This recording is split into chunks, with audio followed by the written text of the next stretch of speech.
Coucou, c'est Estelle, je te fais un vocal, ça ira plus vite. Si tu découvres ce podcast, ici, je te parle en français, comme dans la vraie vie. Je te partage des moments du quotidien, de la culture française, dans un français naturel, celui qu'on utilise vraiment. L'idée, c'est de t'aider à mieux comprendre les Français, à t'habituer à leur langue et à te sentir de plus en plus à l'aise à l'oral. Cet épisode sort le 31 décembre 2025, jour de la Saint-Sylvestre. Je vais donc te parler du Nouvel An à la française.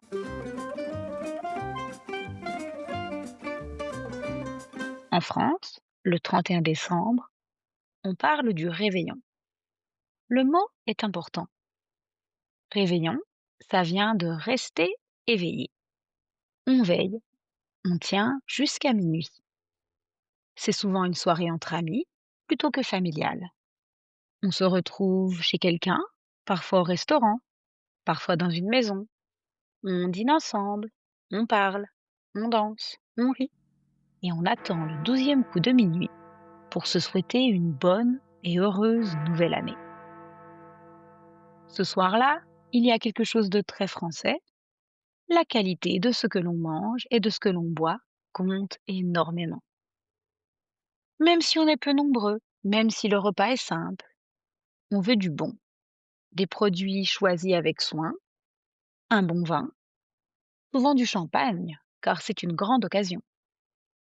Des petits fours, du foie gras, des huîtres, un dessert un peu spécial. Le Nouvel An, ce n'est pas un repas vite fait. Chacun prépare quelque chose, ou alors on commande un repas au traiteur. Quelle que soit la formule choisie, c'est un moment où on se fait plaisir. On a envie de marquer le coup, c'est-à-dire de passer une soirée qui sorte de l'ordinaire. Et puis, minuit approche. On surveille sa montre, on annonce les minutes, on crie le compte à rebours tous en chœur pour compter les dernières secondes. 10, 9, 8, 7, 6, 5, 4, 3, 2, 1. Bonne année! On trinque, on s'embrasse, on se dit bonne année et surtout bonne santé. Et oui, la santé est centrale dans les vœux, parce que sans la santé, le reste devient compliqué. Alors, on insiste bien là-dessus. Mais les vœux ne se font pas seulement à l'oral. Il y a aussi une vraie tradition des messages de vœux. Le 31 au soir ou le 1er janvier au matin, on envoie beaucoup de SMS, de messages WhatsApp. On s'appelle. En général, le réseau téléphonique est saturé entre minuit et 1 heure du matin. Les formules sont très codifiées. Bonne année, meilleurs vœux et surtout la santé. Certains font preuve de plus de créativité. Je te souhaite une belle et douce année. Ou encore, que la nouvelle année t'apporte plein de bonnes choses. Heureuse année! Chacun rédigera ce qu'il souhaite. L'important, c'est d'y penser. Dans les habitudes françaises, ce sont les plus jeunes qui souhaitent la bonne année aux aînés. Et puis, il y a aussi une tradition ancienne qui se perd un peu aujourd'hui. S'embrasser sous le gui. Le gui, c'est une plante composée de feuilles vertes et de petites boules blanches. Le gui est censé porter bonheur pour l'année à venir. On l'accroche au-dessus d'une porte et on doit se placer dessous pour s'embrasser et échanger ses vœux. C'est très symbolique. C'est une tradition que l'on retrouve dans d'autres pays d'Europe, notamment au Royaume-Uni et dans les pays nordiques, la Norvège, la Suède, la Finlande, et surtout dans les films de Noël. La soirée se termine en général assez tard.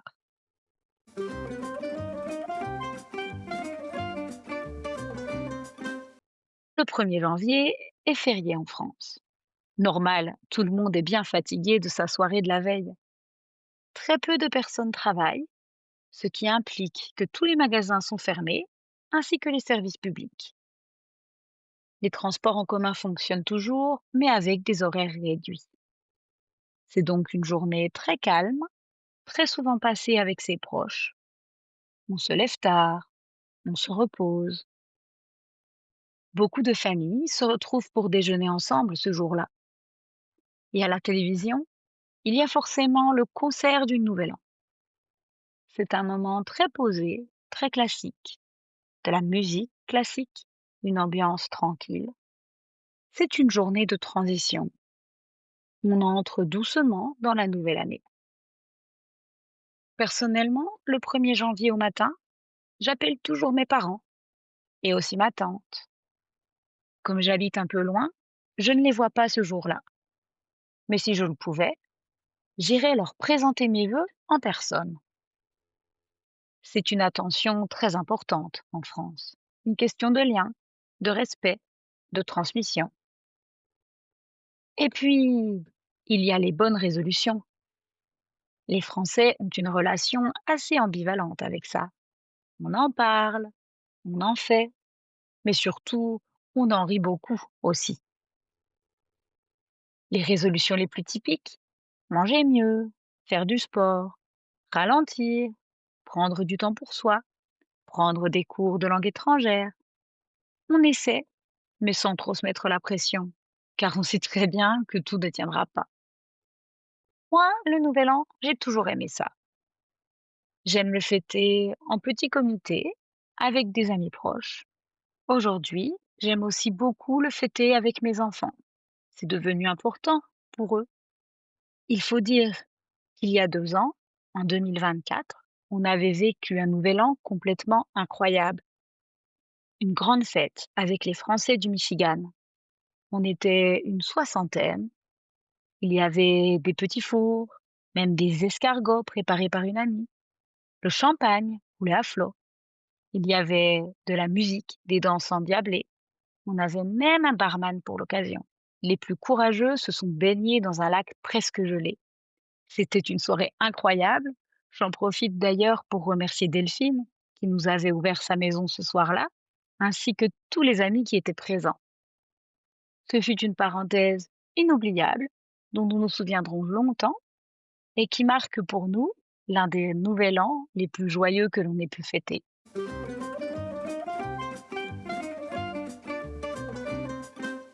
Maintenant, prends quelques secondes pour penser à ton nouvel an à toi. Est-ce que tu le fêtes plutôt en petit comité ou lors d'une grande fête, en famille ou plutôt entre amis?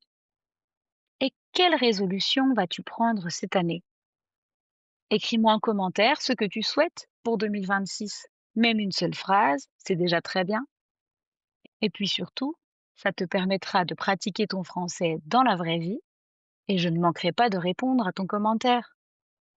Et si tu veux aller plus loin, tu peux retrouver la fiche de travail associée à cet épisode sur le site parlonsfrench.com. Ça s'écrit PARLONSFRENCH.com. Pense aussi à t'abonner au podcast pour ne pas manquer les prochains épisodes. Et si cet épisode t'a plu, tu peux le partager autour de toi et surtout y mettre 5 étoiles. C'est ce qui aide le plus le podcast à se faire connaître. Allez, je te laisse. Merci d'avoir pris ce moment avec moi. À tout vite. Bisous.